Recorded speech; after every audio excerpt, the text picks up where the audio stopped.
primarily known for Oliver tractors. When you're a farm kid in Vermont, you grow up with something that works.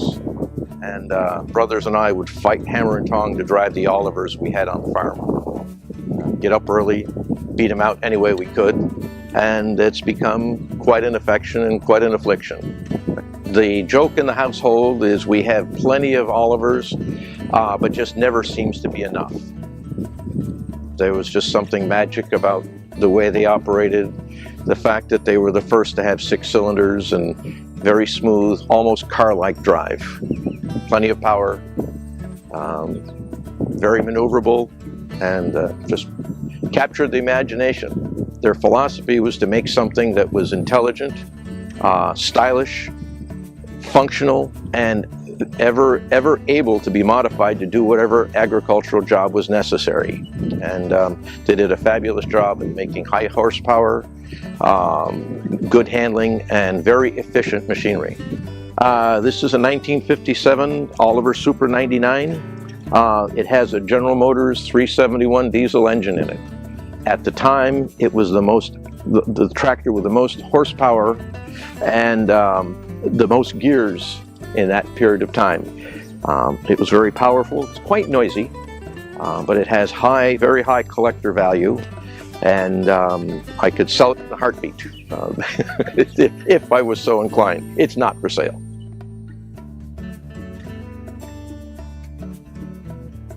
I started collecting Chinese fine art because of a job. My job sent me unexpectedly to China in 1980. But during this time, I asked all the stupid questions of the experts about Chinese art, and they were generous with their knowledge.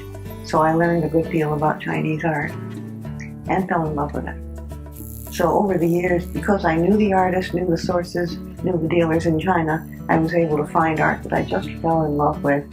My favorite genre are the landscapes. The Chinese art to me is a metaphysical experience. It's so full of imagination. I walk into the paintings and travel where they take me. This is an album leaf, which is common. They did accordion-shaped books with usually 8, 12, or 16 paintings in them, and when the pages came apart, they became separate paintings. This never was a fan, never was intended to be a fan. The fan shape was considered beautiful, and so this artist in mid-1800s painted a landscape in the fan shape for his book.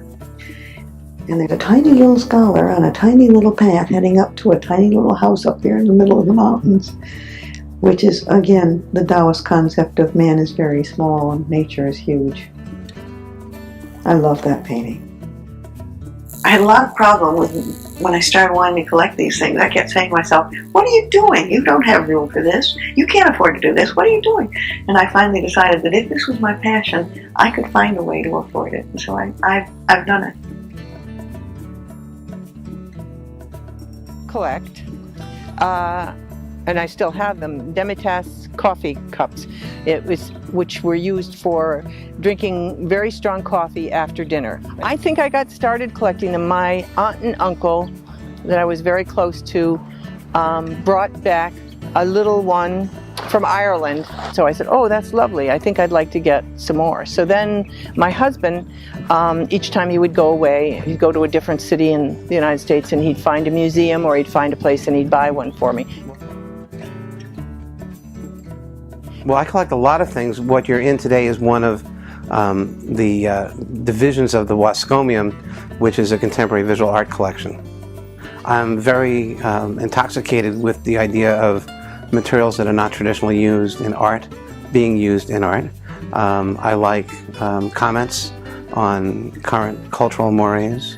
There are certain subject categories that I seem to gravitate towards. Chairs, shopping carts, rifles and guns, flamingos, invertebrate images.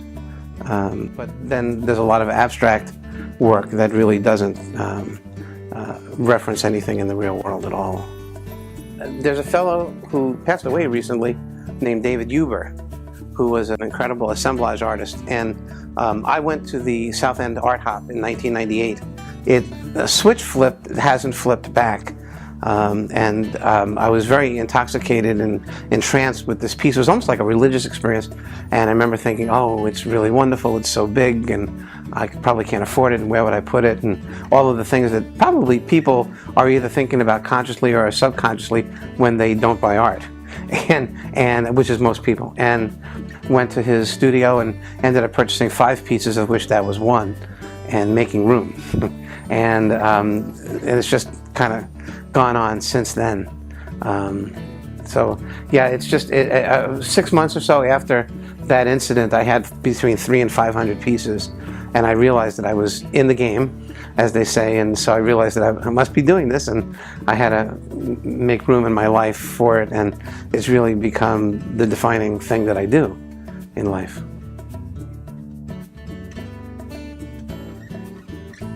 I have a complete collection of Morgan silver dollars. I got started as a child.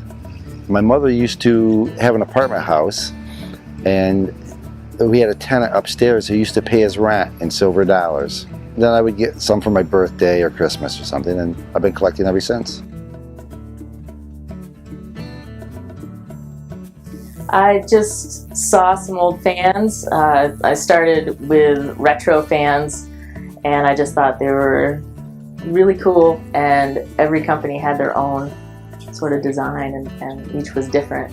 And then I got into the antique fans, and I think they're just really interesting and beautiful. They can just sit there and be beautiful, or they can serve a purpose, and I can use them. And they're beautiful when they're running too. And you know, the cages, as you can see, they look like they're moving almost, just with those designs. But I think they're just beautiful examples of great industrial design. In the 50s and 60s, they started, you can see them start to go a little bit cheaper, and with the materials that they started to use. This has aluminum blades, cast aluminum base, the steel housing. It's all one piece of metal, but the earlier ones, this one has steel blades, but these two have micarta blades, which are a really early laminate material developed by Westinghouse, and it made for really lightweight, quiet fan blades. Because a lot of antique fans, you'll see that they have brass blades, and if we turn this on and you listen to it, it's louder than the micarta ones. So it was a real development.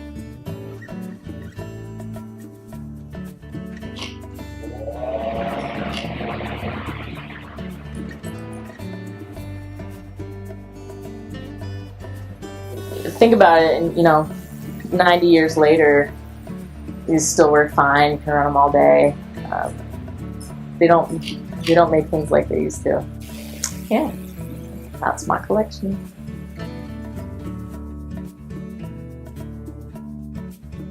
And I collect postcards from different places in the world because I'm really interested in cities and sites of different countries, and so I have great pleasure in looking at the postcards. I collect license plates. I got started collecting when I was in grade school. My father was a farmer and rented a farm, and there was an old Vermont plate laying out beside the barn. It was just really rusty and just about falling apart. But one day he walked by and said, "Gee, you don't see many of those around anymore, and so you ought to pick that up and save it." Which I did, and well, of course, once you pick one up, then you look around to see if you can find others, and several thousand later, here I am. There are, overall, so many license plates, no one person could ever collect everything there is. And so you do have to kind of specialize. And so I have collected mainly Vermont plates in all of the non-passenger varieties. By this I mean truck, trailer, motorcycle dealer, and all of the various other sorts that a lot of people probably never have heard of. Things like poultry dealer.